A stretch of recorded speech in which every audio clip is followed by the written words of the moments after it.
We both are in total agreement that this building needs to be saved, it needs to be restored, and it needs to be put to good use.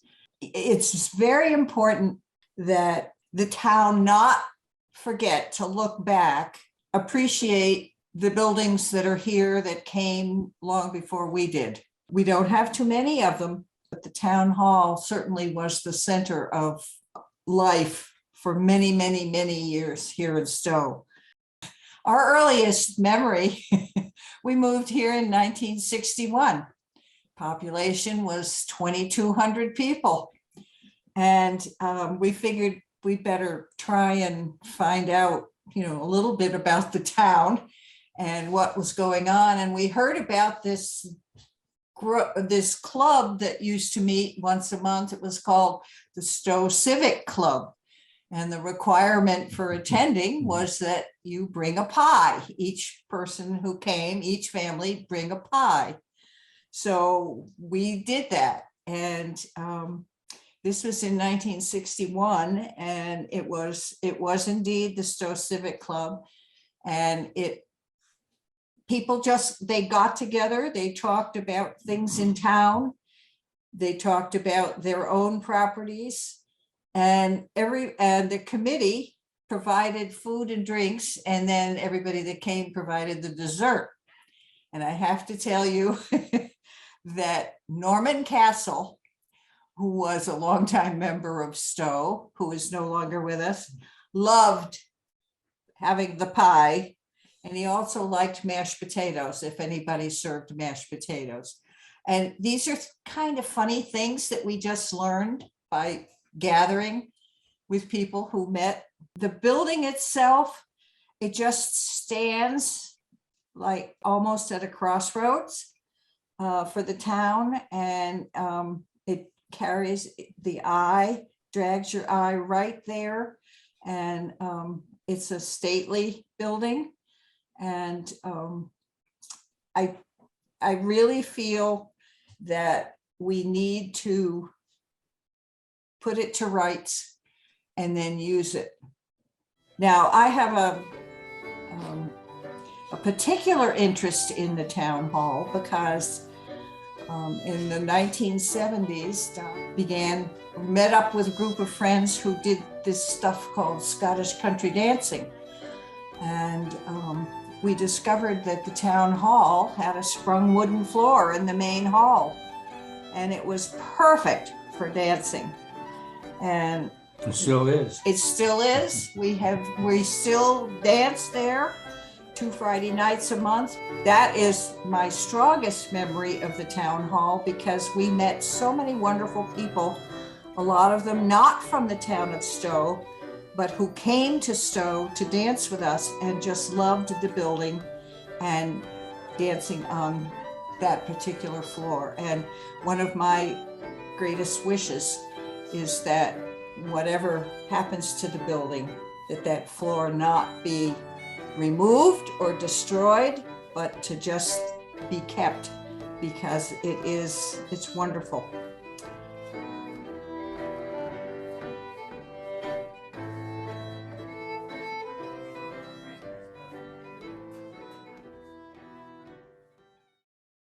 Hello, my name is Stacey Goldman, and I've lived in Stow since 2017. I am the curator at the Framingham History Center in Framingham. I am previously the executive director of the South End Historical Society in Boston, which was heavily focused on preservation in that neighborhood. And I am also currently a member of the Stow Historical Commission. I think my first memory of the town hall is driving through the center of town. Right around the time I first moved out here, and being struck by it and thinking, what is that building? Because I knew that it wasn't where the town government was. I remember driving by it and thinking, what is that? Can I go inside? I thought it was beautiful. It reminded me a lot of other old town halls and village halls that I've seen throughout New England, which is a very iconic sort of image that you see driving through any New England town. The old town hall, usually in sort of a Greek revival or neoclassical format, and it's a beautiful thing to have as the centerpiece of your town. It's a 19th century neoclassical structure. You see a lot of town halls that are built sort of in this style around, I would say like 1840 to 1880 is when you see, especially when you see sort of the burst of town centers happening in New England, which is a mid-19th century phenomena. So you see a town really building up around its center and beautifying its center and creating a really beautiful unifying space to have town meeting in. It's very iconic in New England. I mean, I think it gives me a real sense of the history of this community. And I always feel more connected to a community when I know what's happened in the past. And I think it's also it's a beautiful building. And I envision the ways in which I would love to use the building and find myself inside the space. I'm a parent of 2 young children, and I envision having play groups, my daughter's Girl Scout meetings happening in here and picking her up afterwards. I imagine having birthday parties for my children with, a magician on the stage. I can imagine music classes here with my son who loves his music classes. These are all sort of really special activities that you do with your children as they're growing up. And this is a really warm and inviting space to be doing it in.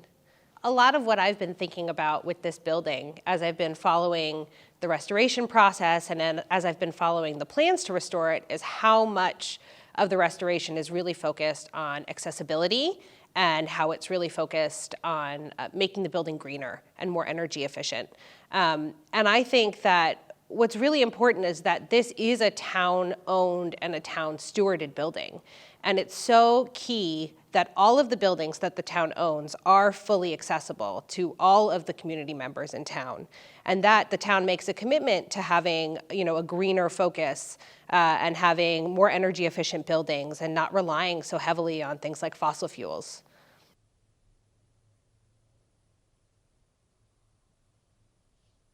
I'm Linda Hathaway. I live at 76 Crescent Street in Stow. My family has been here for 9 generations. And my grandfather was town clerk and his office was in the town hall. And I do remember it being down in the lower level. And my grandmother was the assistant town clerk. She was also a librarian. And I just think of the town hall as being a very special historical center point of the town. You certainly think it's a significant building and definitely worth saving, investing, and putting time and money into the restoration of this project. There have been many events held there, and I think that could continue in the future. It certainly had a place for the Historical Commission office. That little office was at one point the Selectman's office. Now the Historical Commission has used it in the past. I'm hoping that they will be able to use it in the future. It feels comfortable in that main hall. You can have about 100 people in chairs, but if it's a nice experience for events where there's dining, where we've had the Stow Conservation Trust dinners. There used to be the Civic Club dinners, gatherings of the Garden Club, places where you want a small, intimate feel. And I think going forward, those activities certainly should be encouraged to be there. Most important parts that I remember was the Garden Club meeting there, because a warm, inviting moment and easy to hear. The acoustics in that building are great with that little stage area and the speakers doing demonstrations, but having the Garden Club hold their Garden Club show. They had a flower show in the spring, part of Spring Fest. And at one point they had the art students from the different schools, and they had their own art in bloom, very much like the museum in Boston. That's one of the ones I think of are significant to me.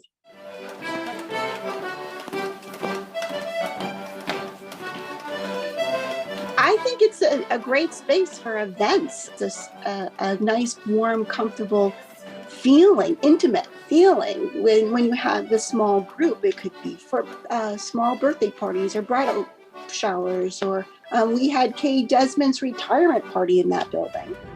We've had a couple other retirement parties over there that were, it was just, people circulating in. I mean, it only can hold so many people.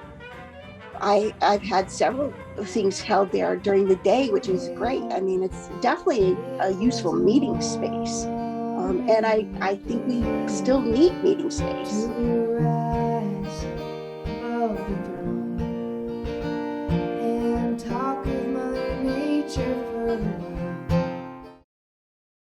And I think this is such a significant building. I mean, it is the center of town. The church mimics the style. The town building mimics the style. Several houses in the area, have the columns and have that Greek revival look. Our house has, a little bit of the, that colonial feel. And so I think, coming into Stow, driving in, that's the building you see coming as you're headed east. And it's an important landmark. And I think it's definitely worth investing. And if, I think you got to think about it that way. I also remember when that quilt went up, and Rose Colosi and all the quilters that worked on that, that's significant. And it's a beautiful place to have it hung. And Rosemary Bond, I believe she was the one that designed that town hall front, and all the pieces that go into that quilt. I mean, that's a significant piece of history in that building too, as well. So. I'm Julie Soroy. I live on Gleasondale Road, and I am a newbie compared to Linda. I have only lived here for 26 years. Raised my kids, my husband and I raised our kids here, went through the school system all the way up through Neshoba. And it's funny because all of the things that Linda mentioned, I've actually been in that little town hall for Eagle Scouts, Garden Club, just as a participant in. There was a like a flower arranging night one time that I went to there. I also took jazzercise there back in the day, which was very fun. And I just love the building. I think that the building is sort of our kind of town center. It's sort of home. It's, the library is right there, the fire station's right there, the new town hall is right there. Like, that to me is our center.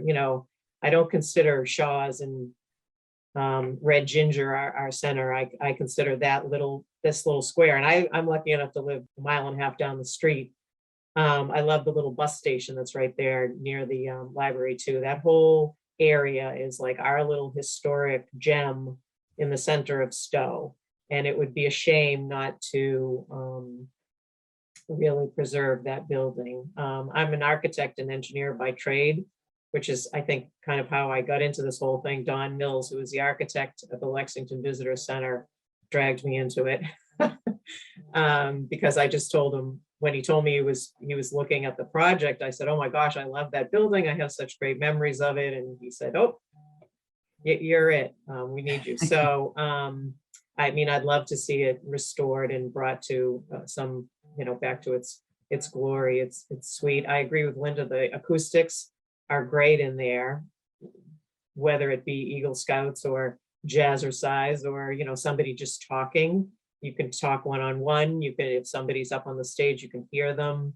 It doesn't reverberate a lot. It's just a nice little building. And I agree, events there are great. It does feel more sort of intimate because it's not this vast giant space, but you can get quite a few people in there comfortably. And there's really nowhere else in Stow, I don't think, that you get that feel. I've been to events, at the bottom of St. Isidore's. The library, it really doesn't have a meeting space of that, any kind of space like that. So I think I personally, I think it's worth preserving and really keeping as special as it is. I have a background in historic preservation and in community history specifically, and I've seen the ways in which a town's historic buildings can really affect the community and affect the community's sense of connection to itself and its perception of itself. And I think having, a welcoming historic gathering space that makes you feel connected to the past of your community is really integral to feeling connected to the present and imagining yourself in the future. I hope that a lot of the people that you're talked to all do really want to support this project, because I think it's vital, that we keep this building going.